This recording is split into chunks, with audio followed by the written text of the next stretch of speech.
Boa noite, quem chegou? Amém. Com graça de Deus, com alegria. Tem um baterista aí, a gente está precisando de baterista aqui. Concentrar aqui que as energias ficaram ali na bateria. Vamos abrir a Bíblia em Apocalipse, no capítulo 3. Nossa meditação tem sido sobre os recados de Deus. Recados de Deus às 7 igrejas do Apocalipse.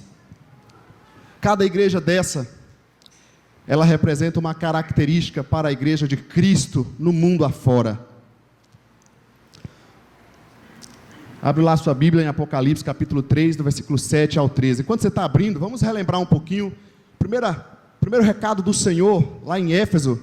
Vocês se lembram disso? Uma característica marcante ali era a frieza espiritual, o guardar o primeiro amor, retornar ao primeiro amor. Segundo a igreja, vocês se lembram a característica principal? Qual a igreja? Esmirna. Fala um campineiro. Uma igreja que precisa aprender a passar pelo sofrimento. Enquanto hoje se revela uma mensagem que não vai haver sofrimento, Deus está ensinando, eu vou ensinar vocês a superar e a passar pelo sofrimento. Terceira igreja, Pérgamo. Uma característica ali, uma igreja estatal, assim com a política, cheia de bancada evangélica, uma igreja de poder. E qual foi o recado de Deus? Arrependa-se. Vocês largaram o evangelho. Recado muito forte. Aí esteve pregando no 3º domingo. Arrependa-se. Depois nós vimos quem? O deputado tira, o garotinho tira, o Cabral tira, e vimos também a tia tira. Até lá já tinha esse negócio de tirar, né? Ali em tia tira, qual a característica que a gente viu marcante ali? Um povo fazendo as coisas para Deus, mas perdeu a santidade. Não existe igreja de Jesus sem viver os princípios do evangelho, da santidade. Depois de Tiatira nós vimos Sardes. Qual a característica ali? Uma igreja que foi chamada ao despertamento espiritual, a avivar, estava morta, literalmente, ou aviva ou será sepultada, ou avivamento ou sepultamento. E hoje nós vamos olhar para a Filadélfia. Diz que não tem coisas negativas, mas eu não sei também se não há uma exortação do Senhor também para essa comunidade chamada Filadélfia. Vamos ler o texto bíblico lá em Apocalipse capítulo 3, do versículo 7 ao versículo 13. Encontraram aí, sim ou não? Diz assim o texto bíblico: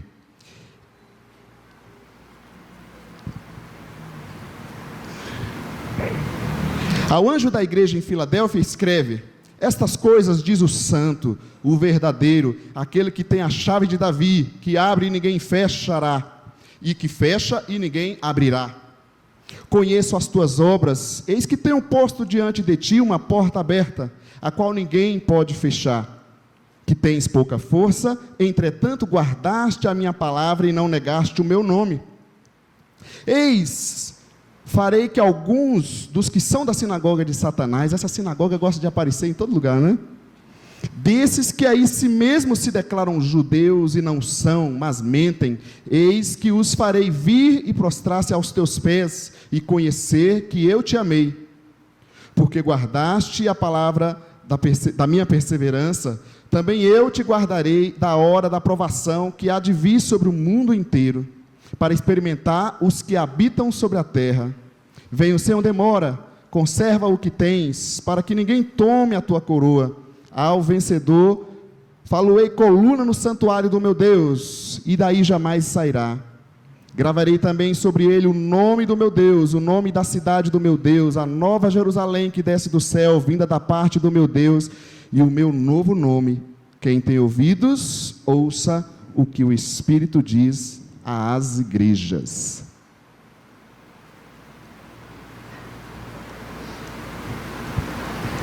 Uma característica que nós podemos ver nessa cidade de hoje, a cidade de Filadélfia, é a cidade mais nova que nós temos dentre essas 7 igrejas do Apocalipse. Era uma cidade nova. não tinha muito tempo de existência. Essa cidade ali, organizada, construída pelos colonos que saíram lá de Pérgamo, que foi a terceira igreja que nós vimos. Outra característica dessa igreja é o seu nome. Ela leva o nome de Filadélfia, ou de Filadelfos. Filos no grego é amor, e Delfos, irmão. Então, amor de irmão. O rei Átalo, lá de Pérgamo, então, ao construir essa nova cidade, ele colocou um nome que declarava assim a sua homenagem ao seu irmão. Então, por eles ter muito amor, era uma referência muito grande, foi dado o nome dessa nova cidade em homenagem à amizade que tinha entre o rei e o seu irmão. Outra característica é que essa cidade, ela foi construída estrategicamente. Ela estava num local estratégico, onde abria caminhos para todas as outras cidades. Então ela foi construída com o objetivo claro de divulgar a cultura grega helênica. Mesmo depois do Império Romano assumir o controle, a cultura grega continuava predominante. Seria mais ou menos hoje um Estados Unidos, né, no poder, onde a língua inglesa domina ainda. E ali, essa cidade construída como esse portal de divulgação da cultura grega. E ali está a igreja de Jesus. O que Deus então fala para a sua igreja nessa cidade? Primeira lição que eu trago para as nossas vidas. Aliás, o primeiro pensamento. Aqui nós temos a única coisa que restou da antiga cidade, não é isso? São essas duas colunas, o resto já é a cidade nova, e inclusive dominada também pelo islamismo. Se a gente pode marcar uma característica de Deus, que Deus fala para essa igreja naquele lugar, é que a igreja é a igreja da cidade. Inclusive, quando a gente lê aí nas cartas, todas elas, como é que Deus se apresenta a essa igreja? Como é que ele comunica? Ele comunica, escreva a igreja Batista Filadélfia, escreva a igreja do Nazareno, escreva a igreja, é assim que ele fala? Ou ele escreve a igreja de tal cidade, igreja de Éfeso, igreja de Filadélfia.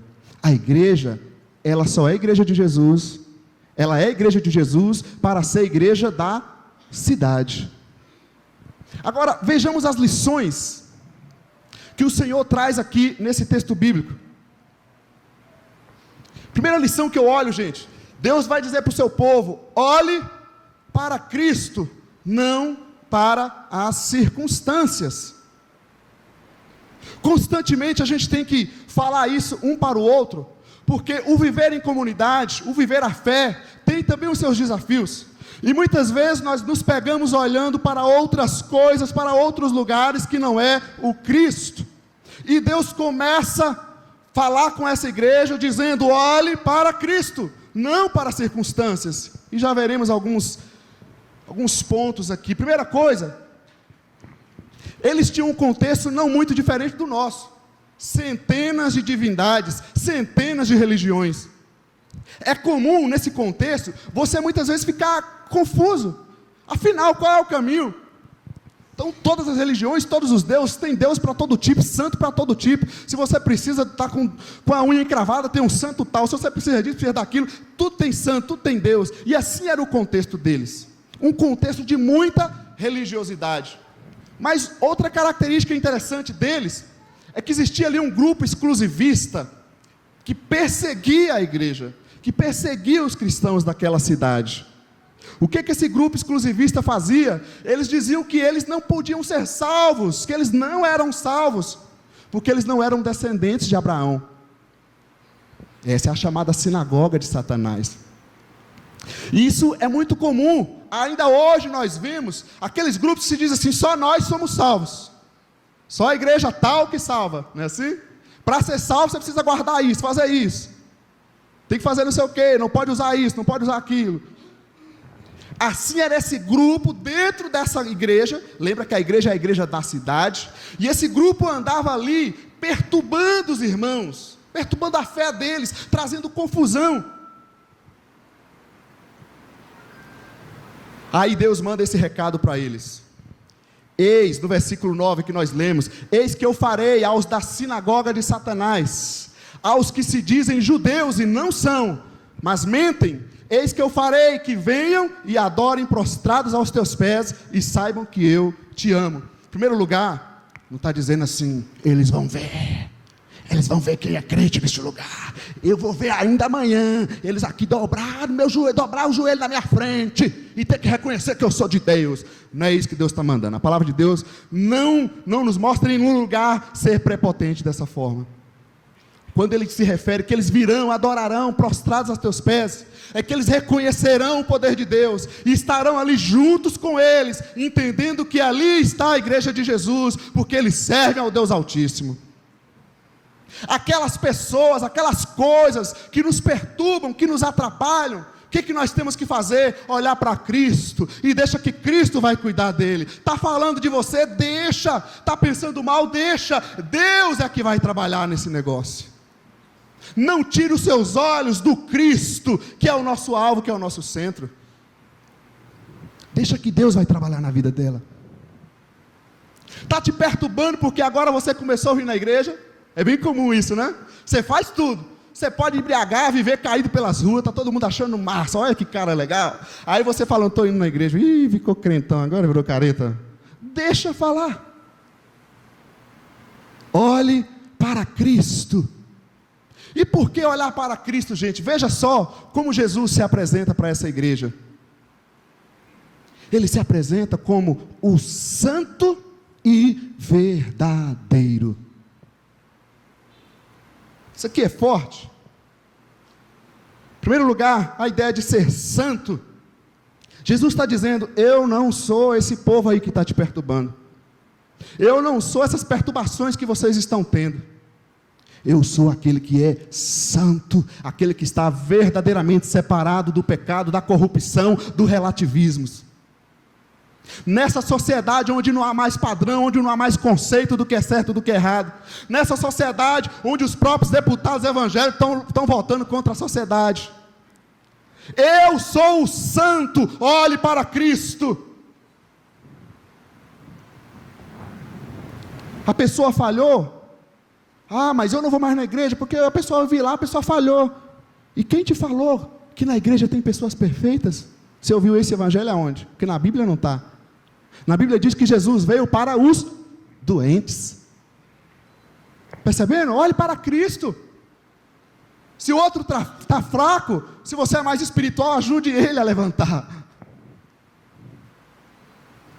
Eu sou o santo. E aí Jesus diz mais, o santo e o verdadeiro. Isso mostra um contraste com aquilo que é falso, com aquilo que é fantasia, com toda a religiosidade da época. E muitas vezes nós ficamos perguntando, onde é o verdadeiro, o que é que salva? Quem salva é aquele que é santo e verdadeiro. Olha só, essa informação, tem muita gente, tem até uns grupos exclusivistas atuais, que dizem que Jesus não pode ser Deus. Olha esse versículo bíblico, só um. Sabemos também que o Filho de Deus veio e nos deu entendimento, para que conheçamos aquele que é o verdadeiro, e nós estamos naquele que é o verdadeiro, em seu Filho Jesus Cristo. Este é o verdadeiro Deus e a vida eterna. Qual é o caminho? Não são as religiões, é aquele que é santo e verdadeiro. Olhe para Cristo. Tua fé tem que estar fundamentada em Cristo, não é em igreja, não são em pessoas, não é em coisas, mas no Cristo Salvador, pois só Ele é o santo e verdadeiro, amém?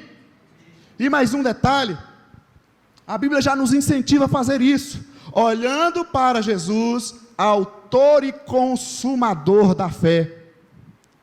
Não se chega à fé bíblica se não for por Jesus. Ele é o autor, mas Ele também é o consumador. Nós não ficaremos firmes aqui na igreja se Jesus não for o Senhor da nossa vida. Uma coisa ou outra vai acontecer que a gente vai desanimar na fé. olhando para Jesus, autor e consumador da fé, o qual, pelo gozo que lhe estava proposto, suportou a cruz, desprezando a afronta, e assentou-se à destra do trono de Deus. Quem sabe você não está enfrentando nenhuma pessoa te perturbando como eles ali, grupos exclusivistas. Certa vez, estou me lembrando de um fato, uma pessoa numa certa cidade, um empresário, ele estava passando muitas dificuldades. Ele era de uma certa igreja evangélica, e ali apareceu um outro grupo, evangélico, se dizia pelo menos, e aí ele falou, olha, chegou lá falando língua estranha, revelando em nome de Deus, Deus está mostrando que você está passando essa dificuldade, porque você não está na igreja certa. E aí o cara falou, então eu tenho que ir para a igreja certa. E ele muda de vida, e acontece muitas coisas na vida dele, e aquela pessoa tenta recomeçar a sua história, mas o que acontece? São pessoas que não estão olhando para Cristo. Você veio aqui, não na igreja certa, você veio aqui na igreja que tem que pregar o Evangelho de Cristo, amém? Olhe para Cristo. Qual a circunstância que você está passando? Pessoas falando de você, agindo contra você, problemas. Olhe para Cristo, e eu tenho a certeza que Ele vai trazer luz, vai te dar a direção para resolver, para enfrentar a situação que a gente está vivendo, em nome de Cristo, amém? Uma outra lição que nós vemos nesse texto, olhe para as oportunidades, não para os obstáculos. Como vocês não têm nenhum obstáculo, não enfrentam nenhum obstáculo, nenhum problema, quem sabe isso não vai servir muito, mas eles tinham alguns obstáculos. Vejamos alguns. Primeiro deles, aqueles opositores que nós estávamos falando. Essa igreja ali em Filadélfia estava enfrentando muita oposição de grupos exclusivistas, e Deus já tinha mostrado um recado para eles: farei que se prostrem aos seus pés e reconheçam que eu amei vocês. Para cada obstáculo, gente, quando nós estamos olhando verdadeiramente para a oportunidade, não para o obstáculo, Deus irá fazer algo através daquele obstáculo. Nós queremos uma vitória, mas para Deus realizar uma vitória, você tem que estar passando uma luta. Nós queremos um consolo, mas para sermos consolados, nós precisamos estar aflitos. Através de cada obstáculo, Deus, o Senhor Todo-Poderoso, cria para as nossas vidas, para a sua igreja, oportunidades, que nós precisamos identificar quais são as oportunidades que Deus está fazendo na nossa vida, no contexto que estamos, na nossa família em geral. Quem sabe a sua vida financeira piorou, porque você trabalhava muito, vivia só de trabalho, e aí de repente perdeu aquele trabalho, está em outro, está ganhando menos, mas quem sabe agora você é um marido, que está mais presente, ou uma esposa, é um pai, uma mãe, mais presente com seus filhos. Aquilo que foi um grande obstáculo, Deus gerou uma oportunidade que vale mais para ele. Em cada obstáculo, Deus está trabalhando, gerando oportunidades nas nossas vidas. Um outro obstáculo que eles tinham, as tribulações. Ninguém aqui tem tribulação, mas vamos olhar para eles, que eles tinham muitas tribulações. E aí Deus fala para eles: eu também o guardarei da hora da provação que está para vir sobre todo o mundo. O povo estava amedrontado, a igreja de Cristo naquela cidade estava recuada. Eles vinham no culto e ficavam assim olhando, que hora que o pastor vai acabar. A cidade enfrentava muitos terremotos, riscos de terremotos por todos os lados, então eles ficavam sempre temerosos, e Deus está dizendo para eles: olha, no meio desses obstáculos, eu vou me mostrar presente na vida de vocês. Veja as oportunidades que eu estou dando a vocês, de abençoá-los, de agir, de estar presente na vida de vocês. Nós vimos na situação de Esmirna, que existia, a igreja estava passando sofrimento, e foi a igreja que mais experimentou da presença de Deus. As outras Deus vinha com correções, o cinto de Deus cantou, mas para aquela igreja Deus abriu os braços, estendeu as mãos e falou: venha meu povo. A tribulação que nós estamos passando, seja ela qual for, a gente precisa pensar qual é o trabalhar de Deus nisso. O que Deus está querendo fazer com a minha vida nisso? O que Deus está querendo me ensinar nisso? Olhe para as oportunidades, não para os obstáculos. Outro detalhe na vida deles ali, era a própria força. O próprio Deus diz: olha, eu sei que você tem pouca força, mas guardou a minha palavra e não negou meu nome. Então aquela igreja era uma igreja pequena, uma pequena comunidade, sem influência, não tinha nenhum deputado na igreja, fracos, pequeno prédio, e ali isolados, e Deus está falando: eu sei que vocês têm pouca força, mas eu tenho uma grande oportunidade para vocês, tanto coletivamente, quanto individualmente. E aí eu te pergunto, quantas vezes você, estamos dizendo: eu não posso, eu não consigo. Aí a gente falhou, aí a gente diz: está vendo, Deus, não tem jeito mesmo para mim, toda vez é a mesma coisa, não dá certo. A autoestima não está baixa, está morta. Cristãos que vivem lá embaixo, crê num Deus todo-poderoso, da presença de Deus, mas sem alegria espiritual, interna. A Bíblia diz que a alegria do Senhor é a nossa força. Obstáculos que a gente vai enfrentando, da força, dessa sociedade com pressão, e Deus está chamando eles para olhar para as oportunidades, porque Deus vai agir nos obstáculos, gerando as oportunidades que Ele tem para as nossas vidas. Vejamos então, gente, algumas oportunidades. Olha o que diz o versículo 8: coloquei diante de você uma porta aberta que ninguém pode fechar. Veja, mas um povo vivendo de oposição, um povo pequeno, fraco, e Deus está falando: eu coloquei diante de vocês uma porta aberta.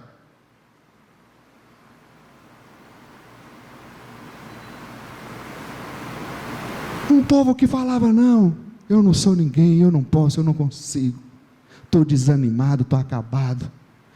E Deus diz para eles: eu coloquei diante de vocês uma porta aberta. Vamos entender um pouquinho dessa porta no contexto da carta. Como eu falei no início, aquela cidade foi construída com um objetivo muito claro, com um objetivo de divulgação da cultura grega.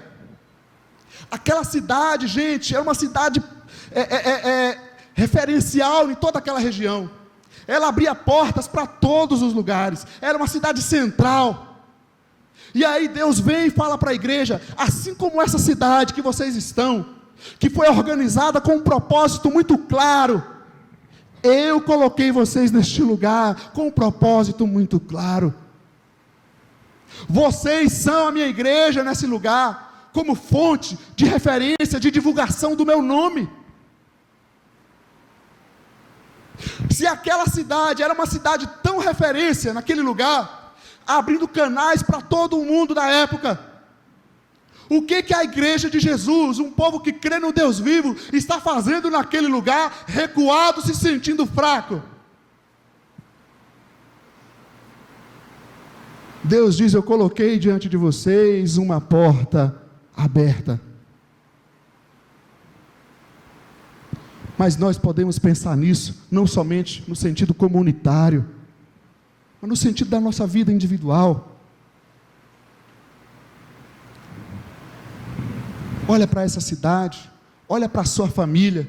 Quem sabe você vai dizer: nossa, mas tem muitas oposições, muitas tribulações na minha família, ou no meu trabalho, eu não sei o que fazer. Mas se a gente olhar para o texto bíblico, nós podemos pensar: o que eu posso fazer diante desse obstáculo? Qual a porta aberta que Deus tem para mim diante desses obstáculos que eu estou enfrentando? de tribulação, de oposições, quem sabe até de me sentir fraco. Qual a porta aberta que o Senhor está te mostrando?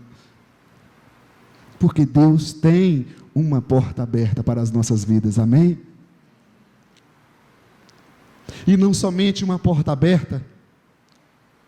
Se a gente olhar no central dessa cidade, essa porta aberta mostra esse local estratégico que eles estavam.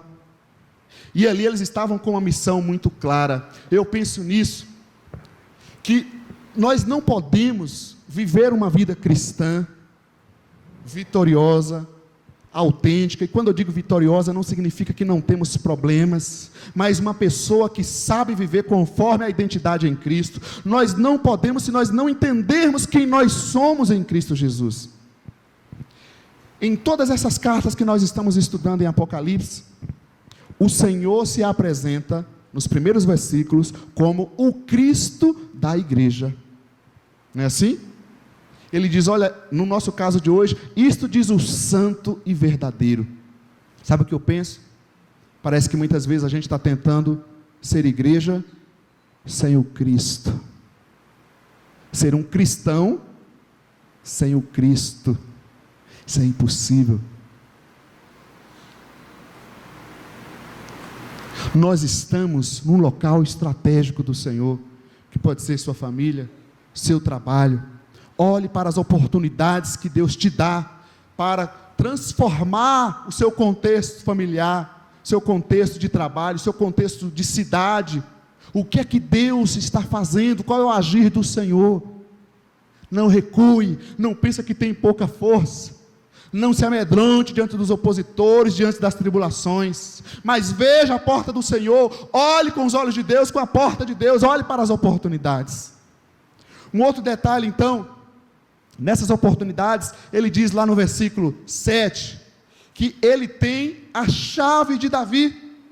O que ele abre ninguém fecha, e o que ele fecha ninguém abre. Quando você pensa assim, iniciaremos domingo que vem uma campanha poderosa. Você vai receber aqui na Filadélfia a chave de Davi. Tudo que você abrir, vai abrir. Onde você tocar essa chave, vai abrir. E onde você quiser fechar, vai fechar. Você quer ou não quer? Fala para mim. Campanha, a chave de Davi. Tudo que você precisa fazer é vir aqui domingo que vem e trazer o seu sacrifício, a começar de R$1.000. Não é isso que a Bíblia está dizendo. O que significa a chave de Davi? O que os judeus estavam fazendo lá com eles, gente? Estavam dizendo que eles não eram salvos, porque eles não eram descendentes de Abraão. Não é isso? Vocês não podem ser salvos, vocês são os coitados. E Deus vem e diz para eles, olha, eu sou aquele que tem a chave de Davi. Que referência é essa? Porque para nós Davi foi aquele rei. Mas veja bem o que diz aqui em Apocalipse 5:5. Todo o capítulo 5 de Apocalipse está fazendo uma referência ao Cordeiro de Deus que venceu, que morreu e ressuscitou. E aí ele diz, eis que o leão da tribo de Judá, a raiz de Davi, olha o descendente, venceu para abrir os livros e os seus selos. Ele tem a chave da vida, do livro da vida. É o Cristo. Aquilo que ele abrir na tua vida, que ele declarar na tua vida, será aberto. E se a tribulação chegou, ele deixou, vai passar pela tribulação, você pode fazer o sacrifício que for. É entender que ele é o Senhor, e olhar para a oportunidade que ele abre, para a porta que ele abre, pois ele tem a chave, ele pode mudar. E ainda diz o outro texto, quando ele fala para Pedro, eu lhes darei as chaves do reino dos céus. As chaves no plural, porque um aspecto é o aspecto disciplinar, aquilo que ligar na terra será ligado no céu. Mas o outro aspecto é o aspecto da evangelização, da proclamação do evangelho. Aquele que tem o evangelho de Jesus, Deus nos entregou a chave do reino. Cada vez que eu e você declaramos o nome de Cristo, anunciamos o nome de Cristo, nós estamos abrindo as portas da salvação. E aí a Bíblia vai dizer que nós somos a geração eleita, o sacerdócio real, a nação santa, o povo exclusivo. Mas não era o que eles estavam dizendo que eles não eram. Vocês não são salvos, vocês não podem ser o povo de Deus, porque vocês não usam isso, não faz isso, não guarda isso. E eles estão dizendo: nós somos sim, nós servimos aquele que tem a chave de Davi, a chave da vida eterna, a chave da salvação. Olhe para as oportunidades que o Senhor tem aberto na tua vida, não para os obstáculos. Amém? Como fazer isso? Quem sabe a terceira lição nos ajuda um pouco mais. O que é que nós enxergamos ali toda a parte branca? Rapidamente os olhos vão ali, não é isso? Essa é a nossa tendência.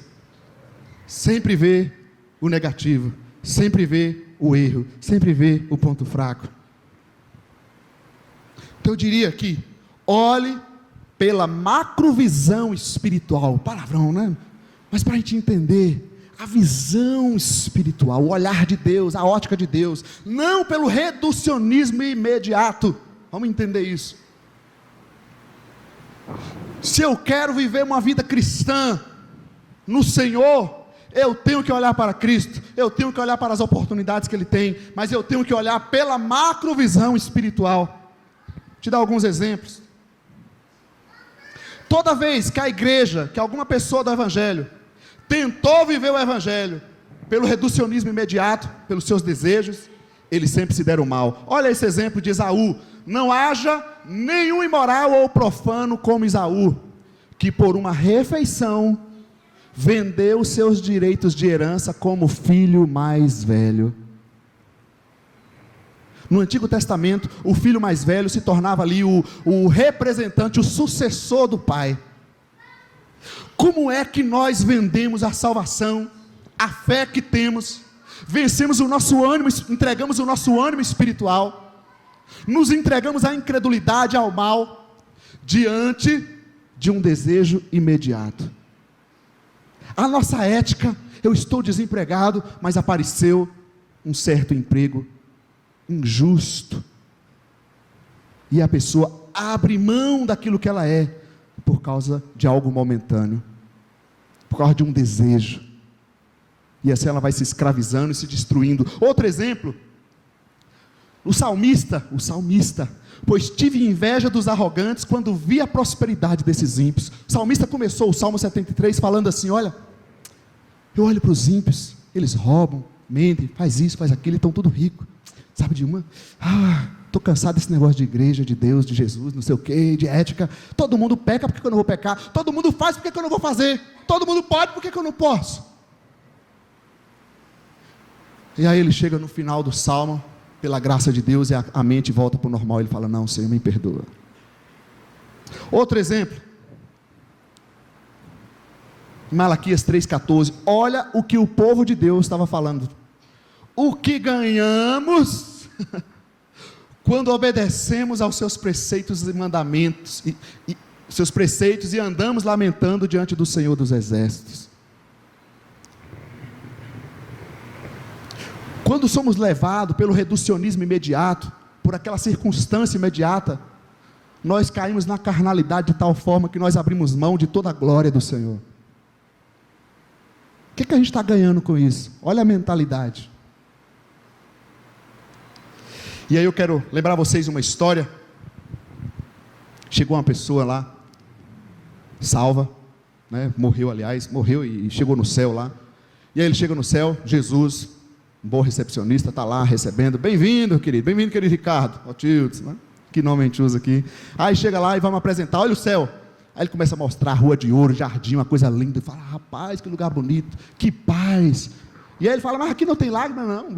Não tem lágrima. Mas como assim não tem sofrimento? Não tem nada, aqui é um lugar de paz. Aí ele foi mostrando todo o céu, a coisa linda que era a eternidade do lado de Deus. E aí acabou de mostrar, acabou a diária ali, eles chegaram perto de um lugar que parecia um grande elevador e colocou lá e falou, mas o que foi? Entra aí. Aí de repente o negócio desceu, e ele saiu no outro lugar lá. Na hora que chega naquele lugar, meu amigo, estava batendo, a música estava caindo solta, cervejada, mulherada. Ele falou, rapaz, essa parte aqui demorou, por isso que vem a parte boa depois, né? Aí o negócio estava pegando fogo, uma festança doida, mulherada para todo lado, bebida para todo lado. Falou, oh glória, o negócio aqui tá bom demais. Se eu soubesse que o céu é assim, eu vinha logo antes, né? E aí ele fica ali o dia todo, aquela festança, acabou a diária, ele é de volta levado àquele elevador, e ele coloca ele, aí ele aparece lá de novo, tá Jesus. E aí Jesus chama ele na mesa do escritório e fala, e aí, já decidiu o que você quer? Fala, como assim? Onde você quer ficar, aqui ou lá? Ó, Jesus, eu gostei muito aqui, muita paz, bonito, mas lá embaixo, né, Jesus? Lá eu prefiro lá embaixo, claro, né? Só tem um detalhe, sua decisão é eterna, se você prefere ir lá, tudo bem, você vai ficar lá, ok, claro, tá fechado, assinado. E aí fechou, beleza, levaram ele lá de novo para aquele elevador, e ele, aí abre a porta, meu amigo, o calor do inferno começou a chegar, gente chorando para todo lugar, grito para todo canto, e virou um monte de demônio para todo lugar, corrente. Ele falou, mas ele chamou o cara, mas cadê a festança que estava aqui? Festança do quê, rapaz? A campanha já acabou, já ganhamos você, vem para a realidade agora. Quando os nossos olhos são carnais, a gente só pensa no desejo imediato, a gente não tem uma macrovisão, a gente não olha o todo. A proposta do Senhor para nós, olhar pela macrovisão e não pelo reducionismo imediato. Se você vê pelo reducionismo imediato, você vê fraqueza. O povo dizia, nós somos fracos, nós não temos força, somos uma igreja pequena, nós não conseguimos mandar um missionário, nós não podemos, a gente não dá, eu sou uma pessoa fraca, eu tento falar de Jesus para a pessoa, meu marido não quer vir, não sei o que, não adianta, eu não presto, eu sou fraco, não sei o que. Essa é a ótica reducionista imediata. A ótica de Jesus, vocês são fiéis, guardaram a minha palavra, não negaram o meu nome. Olha o que o Senhor está enxergando. Não tem jeito aqui, não tem o quê. E Deus está dizendo, eu estou vendo o esforço que você está fazendo. Você fica olhando só os defeitos, só os problemas. Eu estou vendo o que você pode ser. Não é isso que eu quero que você viva, não é essa a minha vontade para você. Se nós olhamos pelo reducionismo imediato, a gente só vê o problema. Olha, eu também o guardarei da hora da provação que está para vir sobre todo mundo. O povo vivia aterrorizado com aqueles terremotos. Aquele problema ficava o tempo todo na vida deles. Eles tinham medo. Eu não vou para o culto hoje não, vai que acontece um terremoto na estrada. O povo estava fugindo da cidade. E Deus estava dizendo para eles, eu tenho uma grande oportunidade para vocês. Vocês estão numa cidade referencial, portal do Oriente, para alcançar, para divulgar o meu nome por todo lugar. Deus pode estar dizendo, eu coloquei você nessa família, com essa pessoa neste problema, você vai ser a pessoa que vai tomar a iniciativa, que vai buscar uma solução, que vai fazer a diferença.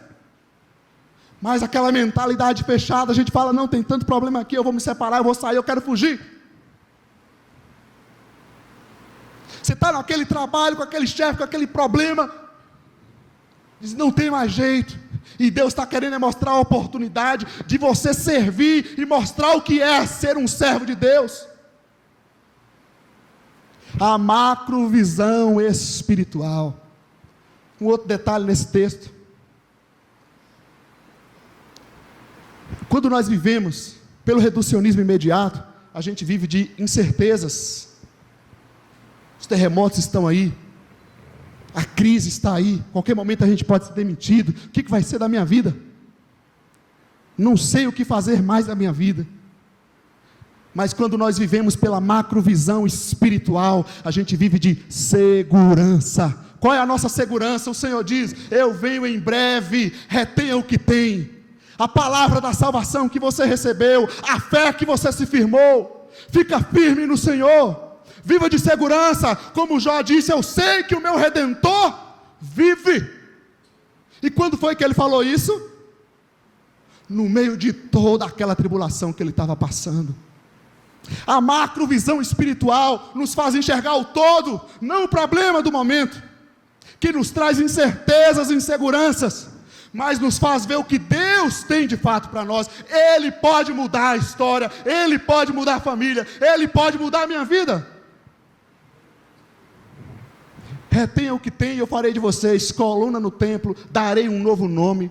Aquela cidade tinha recebido vários nomes, porque a cidade foi destruída e vinham os terremotos, e o povo iria reconstruindo a cidade. Então eles entenderam muito bem esse negócio de novo nome, porque aquela cidade foi recebendo um novo nome, porque Deus foi reconstruindo aquela cidade, o povo foi reconstruindo aquela cidade. Quando nós vivemos de segurança, gente, Deus nos dá uma garantia, que até mesmo quando as coisas parecem um fim, nós dizemos, é possível recomeçar no Senhor. Até mesmo quando as coisas parecem que não tem jeito, nós dizemos, é possível esperar no Senhor. Isaías 64:4 diz que Deus é um Deus que trabalha para aqueles que nele esperam, desde a antiguidade. Mas para enxergar, nós precisamos olhar pela macrovisão espiritual do Senhor. Amém? Quero convidar você a pensar um pouquinho nessa igreja da cidade, pensando agora coletivamente, quem somos? Uma igreja da cidade, não é uma igreja, não tem um auditório só para culto, mas para fazer festa para as crianças. Às vezes fica um pouco apertado, embolado, passa mudanças. Uma igreja da cidade, ela precisa, coloquei algumas coisas, pensar nos casais, nos policiais, um grupo que quantas vezes, até mesmo nós cristãos, só olhamos os corruptos, mas não vemos os pais de família que estão naquele lugar. Sabia que essa igreja, nós estamos juntos com muitas outras igrejas, dentro da Associação dos PMs de Cristo, abençoando os policiais. Uma igreja da cidade, ela precisa olhar a situação da ecologia, dos problemas, bazares, alimentação, olhar para as crianças, que é um pouco do nosso espaço ali no satélite. Olha um pouco da nossa cidade. O que esse prédio tem a ver com essa cidade? A gente precisa perguntar. Queremos ser uma igreja para essa cidade? O que cada célula, cada grupo que se reúne nos lares, 16 casas se abrindo, grupos de pessoas se relacionando, o que esse grupo tem a responder? A ser abençoado por Deus e ser uma bênção onde eles andam. Quero convidar você a assistir esse vídeo. Vamos lá, gente, eu quero ver todo mundo fazendo. Vamos lá, anda, sem moleza. Aumenta o áudio. Quero ver, vamos lá, vai, Matt, eu quero ver você andando, eu quero ver você também, Jeremy, vamos lá, consegue? Vamos lá, gente, vocês conseguem. Foram 10 jardas, agora eu quero mais, vamos lá, 10 jardas, só 10 jardas, vocês conseguem, vamos, isso, muito bem, pode parar. Isso. Ai, caramba, qual é, cara? Que brincadeira é essa? Seria a cabeça. Ai, treinador, o Westview tá mais forte este ano? Mais do que a gente. Já tá achando que vai perder sexta-noite, Brock? Não se conseguirmos vencer. Vem cá, Brock.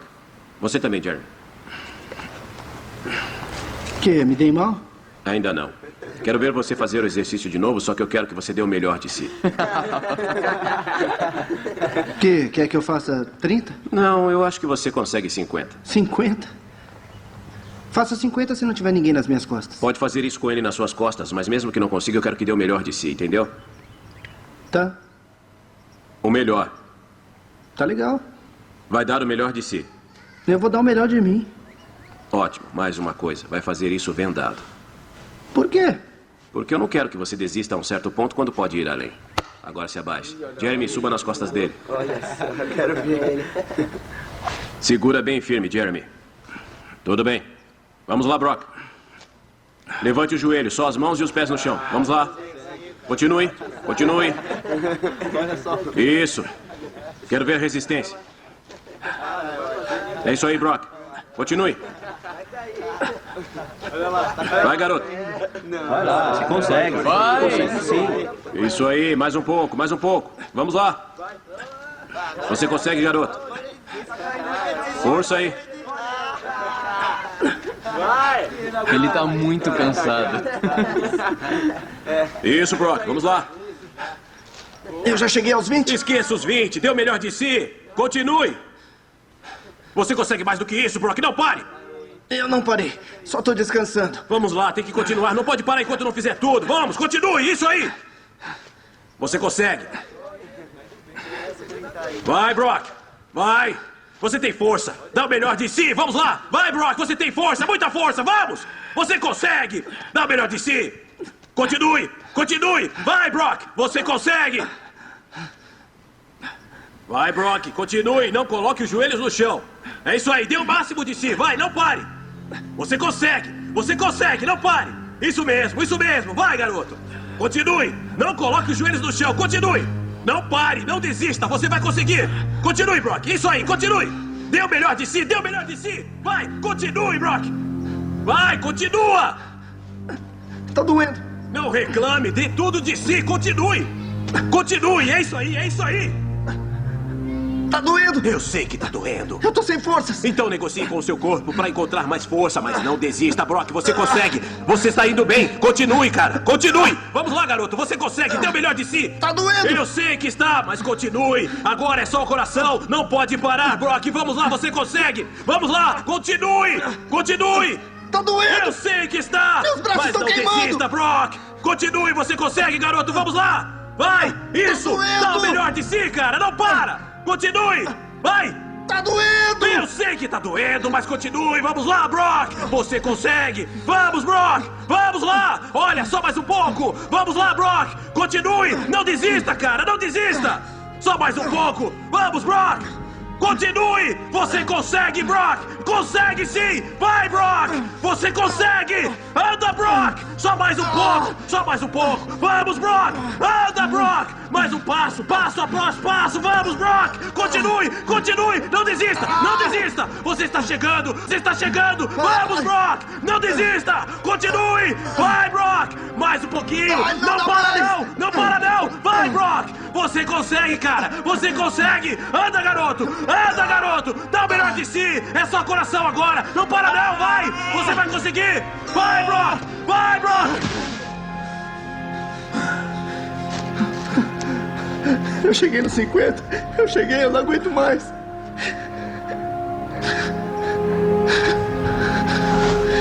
Olha, Brock. Você andou o campo inteiro.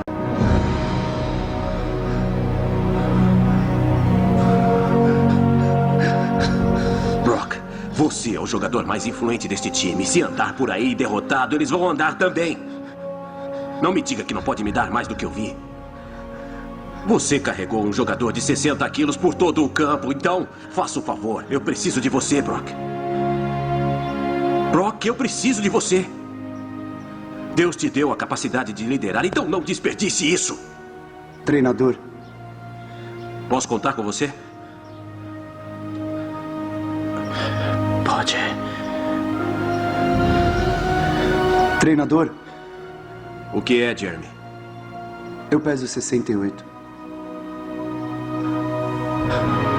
Ouviu?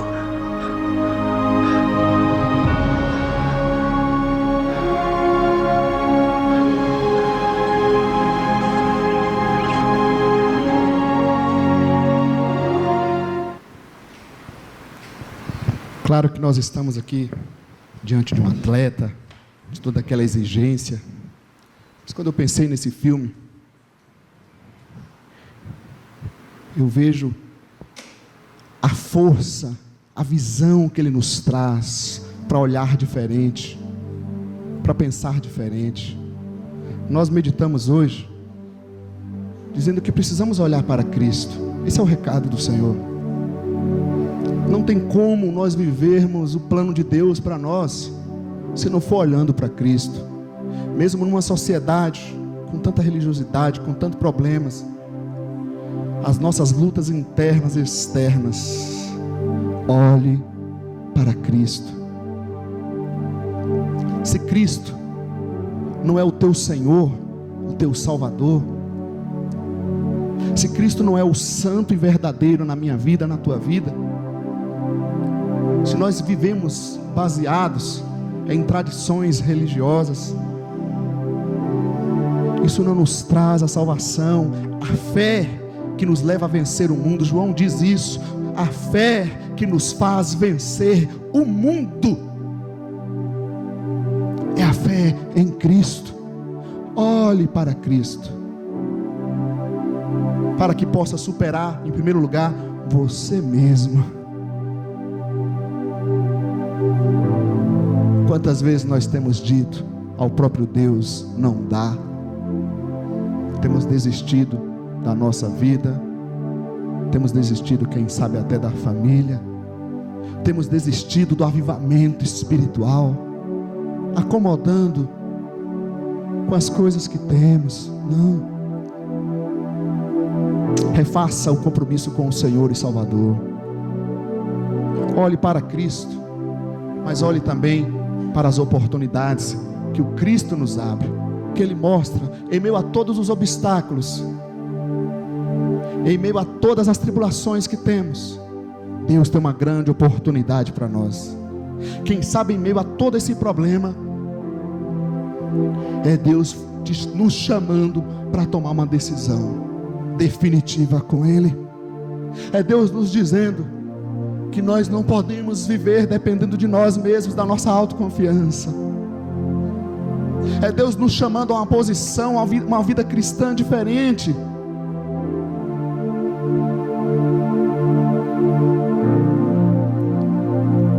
Olhe pela visão espiritual. Nós não vivemos por vista, mas por fé. A ótica de Deus é a ótica do Evangelho, a ótica da Bíblia. A revelação de Deus para nós está na palavra. É para isso que a gente se reúne. Infelizmente, muitas vezes, muitas pessoas, quem sabe, não têm sido despertados e vivido essa graça do Senhor. E aí os obstáculos ficam tão grandes. Mas olha, nós precisamos fazer como esse jovem: fechar os olhos. Feche os olhos para ver o reino espiritual, a realidade espiritual que Deus tem. Feche os olhos espirituais, os olhos humanos. Às vezes é necessário calar a boca. Deixa Deus agir, deixa Deus fazer. Creia, amém? Vamos cear hoje. Isso é possível porque Ele morreu e ressuscitou. Não é porque o Léo está falando, por mais que é a palavra de Deus, mas Ele pagou um preço, Ele selou e Ele disse: eu vou fazer a diferença para a sua vida. Se você quer, venha para mim. Eu sou o Salvador, Ele é o santo e verdadeiro. Quero convidar os diáconos. Nós iremos cear nessa noite.